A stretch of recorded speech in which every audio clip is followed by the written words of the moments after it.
Every year in my classroom, the children want me to tell them my story about what happened to me on 9/11. I think it's very important so they can see different aspects of what happened to different people, to think about others, to help when you can. Their selfless act of singular focus just speaks volumes of what their character is about. How they acted that day was equally important as any of the first responders.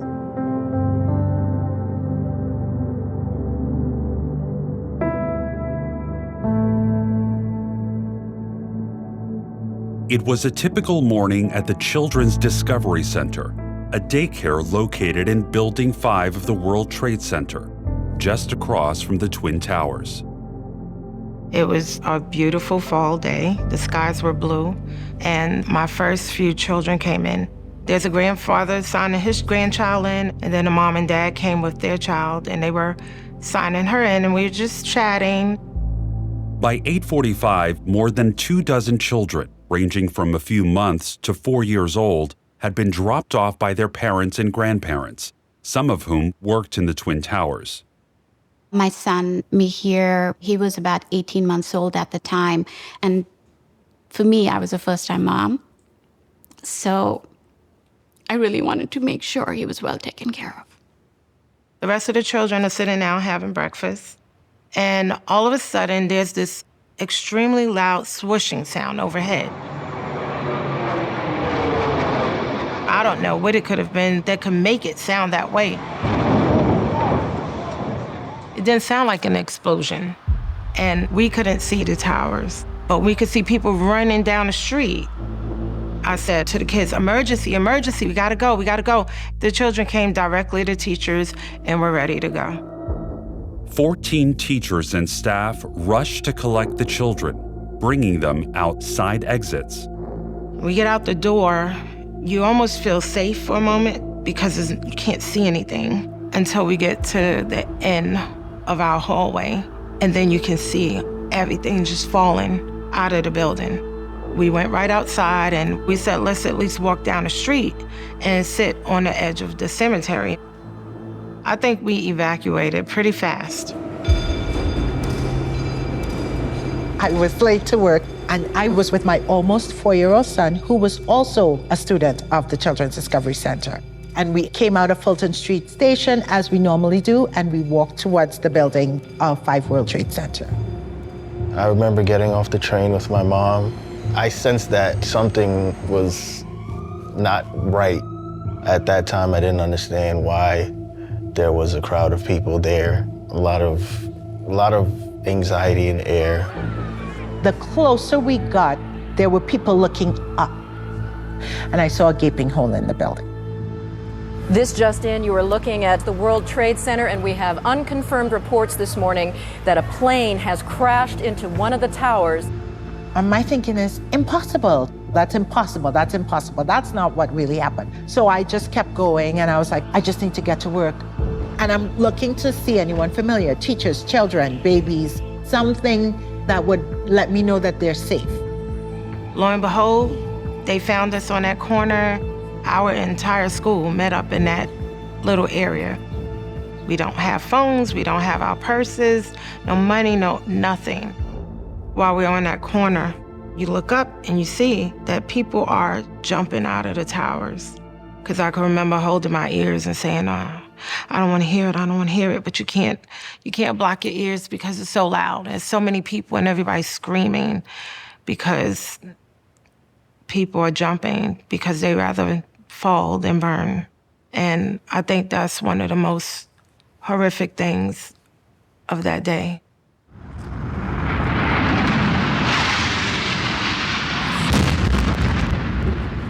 Oh my goodness, there's another one. This seems to be on purpose. Oh my goodness, Another plane? Now it's obvious. I think we have a terrorist act of proportions that we cannot begin to imagine. I looked at everybody and you could just see the fear come across everyone's face. And then everything was fast. And we just got up, and my son, he held on. Immediately, The teachers grabbed the kids however they could and ran with us. Everyone is running, and we all got separated. We ran towards City Hall. The other group ran towards the pier. There was no stopping, there was no looking up, there was no looking down, there was no left, there was no right, there was no back. We just kept going and just like running. I have one child holding my clothes. I think I'm carrying two.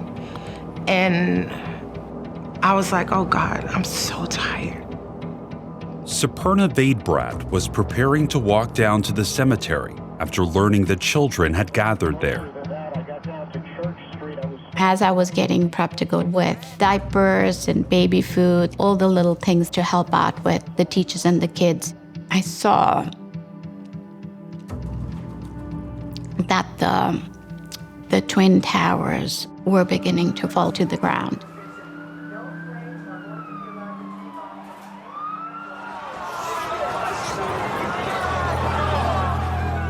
The ground is rumbling, and we see this huge black cloud just rolling down the street towards us.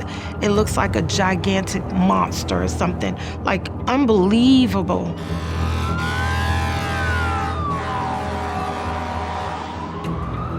We saw people covered in this white soot that was just raining out of the sky. I knew that walking blindly down towards the World Trade Center was not actually going to be very helpful, because once I left my apartment, I wouldn't be able to communicate with anyone to find out like anything. All I wanted was that my son was out of the vicinity.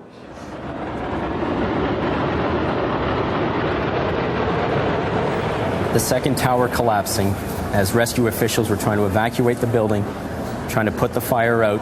Both towers at the World Trade Center, 110-story buildings, have collapsed. The moments when I was waiting to find out what was going on were probably, one of the most difficult moments of my life. Look back, keep going, keep going, let's go. We ran until we approached the supermarket, and they gave us water, crackers, and we put them in the shopping carts. Just get tossed in the basket, you're getting pushed down the street. It was very, very bumpy. I just remember being in that car, just looking around at everything. What's amazing was there was no crying, there was no screaming, there was no physical trauma that they exhibited. But we just have to move, and we kept going and going. And these babies are inhaling this, which is why some of the men, they just took their shirts off and threw it over the babies. There were two larger groups of babies and young children.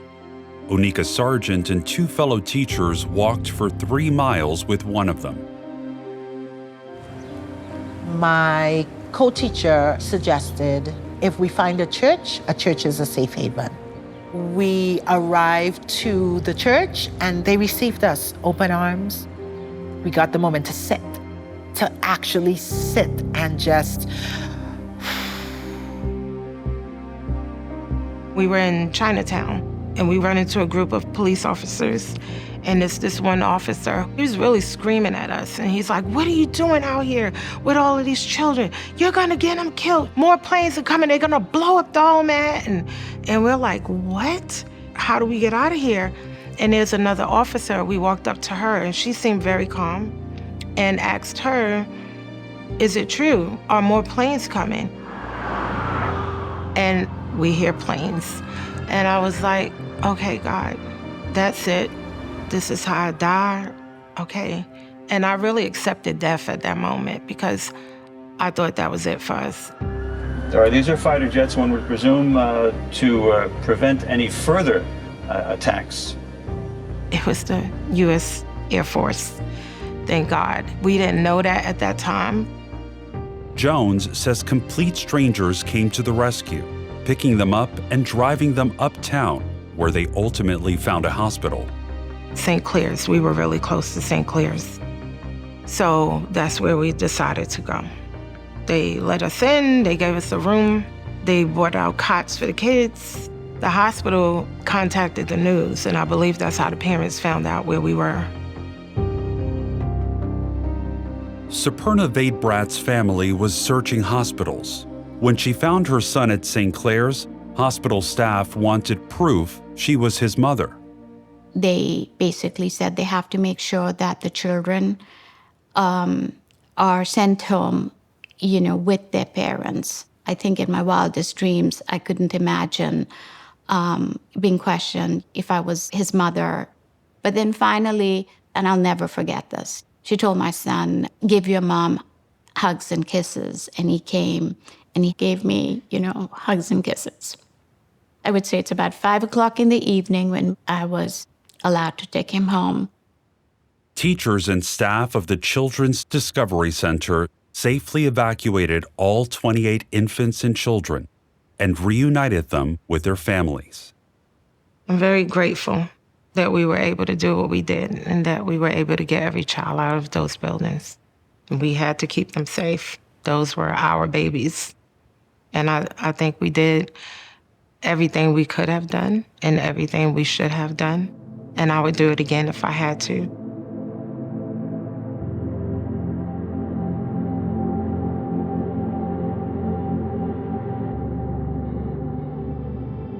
These teachers didn't need to do what they did. At any moment, this could have cost them their life. Those children, including my son, were only given a chance of survival because of the heroism that those teachers had shown that day. The Holding Hands Children's Discovery Center, I think that was their logo of togetherness. We acknowledge the things and the experiences that we've had. And I would say that I was a part of a very intense and important part of American history. It tested my abilities. It pulled things out of me that not even in theory I thought that I could do. I remember my mom telling me that I used to draw pictures of buildings, a lot of pictures of planes and fire and stuff, and she was very worried. Couldn't get it out of my head, so I drew it. My son, he was 18 months. At the time, he spoke about 40 words. And then, for some reason, he just wouldn't speak. He didn't speak for about, another year and a half. And then one day, he starts to sing. It took me like 30 seconds to realize, oh my God, he's singing, which means he's speaking. It's 25 years since the attacks, and the age that I am now is how old she was when this happened. And she's just the bravest person that I know, honestly. And I never really got to say thank you. Thank you, Mom, for saving me.